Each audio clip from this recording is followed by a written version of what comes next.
در ناحیه واسه دور ناحیوی آزمون‌های فنی آغاز یافت. در مؤسسه تحصیلات میانه عمومی رقم 20 از 72 مؤسسه تعلیمی 126 نفر خوانندگان صنف‌های بالایی روز 1 نوامبر در آزمون ناحیوی از فن‌های زبان روسی و زبان انگلیسی اشتراک نمودند. رفتی آزمون‌ها نشان دادند که این سال خوانندگان با آزمون‌های فنی با تئوری همه‌جانبه آمدند.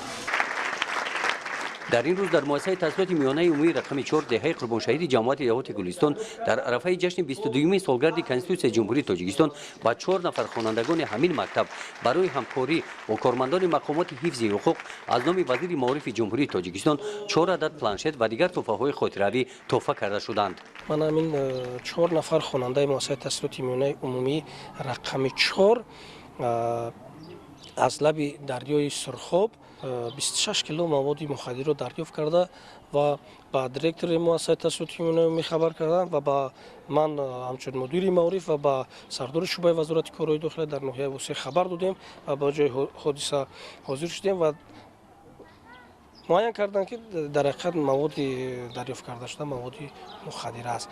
ما در یک جایگی با ساختارهای قدرتی در ناحیه وسیع به نهایت همکاری زیست داریم. یعنی با پروکرور ناحیه وسیع محترم پولادی امید نقشه چاره‌بینی داریم، همکاری داریم. حتی در جلسه‌ای که شروع برگزار میکنیم در اونجا محترم پولادی امید رو سردار شعبه کمیته امنیت ملی رو ابراهیم جمشید رو دعوت میکنیم و حتی در همین مؤسسه تحصیلات میانه عمومی رقم 4 یک برنامه حقوقی یک خیلی آزمونی حقوقی باید کرده بودیم گذرانده بودیم که در آن خالق مرادزاده دلی را دعوت کرده بودیم، رئیس سودی ناحیه رو دعوت کردیم.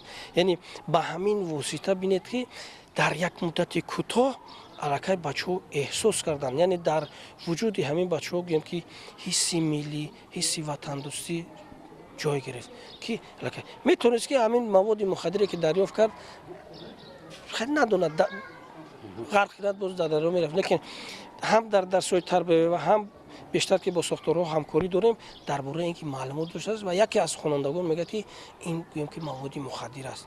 در حال با دیرکتور مؤسسه معلومات میده، دیرکتور با ما معلومات داد و ما با سردار شورای کارهای داخلی.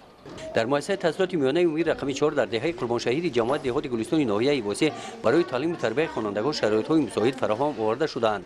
در این مؤسسه تعلیمی در گروه تحصیلات تا مکتبی 25 نفر کودکان سال اول به تحصیل فرا گرفته شدند. بعد آموزش این برنامه کودکان به صف یکم میروند. گزارش خواجه نظری خدای نظر ظهروف از ناحیه واسع برای برنامه اطلاعاتی نوید.